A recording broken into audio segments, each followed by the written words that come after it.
ஸ்டாலின் அவர்களும் மோடி அவர்களோட சந்திப்பு குறித்து செய்தியாளர் சீமான் அவர்கள கேட்ட கேள்விக்கு சீமான் அவர்கள் என்ன பதில் சொன்னார் அப்படிங்கிறத அந்த வீடியோல பார்க்க போறோம்.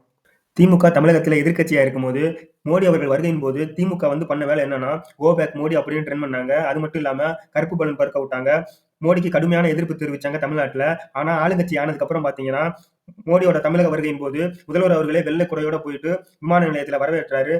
அவ்வளவு கடுமையா எதிர்த்த திமுக இன்னைக்கு பாத்தீங்கன்னா ஒரே மேடையில பிரதமர் மோடியோட கை குலுக்கி பல மணி நேரம் உரையாடி இருக்காங்க.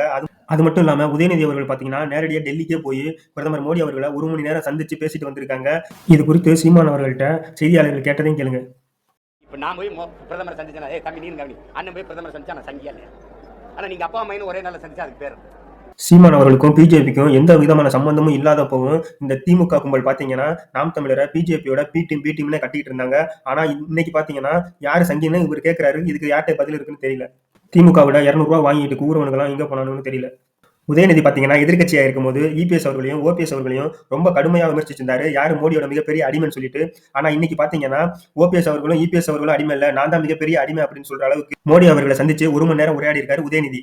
திமுக பாத்தீங்கன்னா எதிர்க்கட்சியா இருக்கும்போது ரொம்ப வீராப்பா பேசுவாங்க. இன்னைக்கு வந்து ஆட்சியில வந்துட்டாலும் ஆனா பிஜேபி எதிர்த்து அவங்களால ஒண்ணும் பண்ண முடியாம வாழை சுருட்டிக்கிட்டு அவங்க பின்னாடி நிக்கிறாங்க. அதுக்கு முக்கியமான காரணம் என்னன்னு பாத்தீங்கன்னா இடி ரைடு.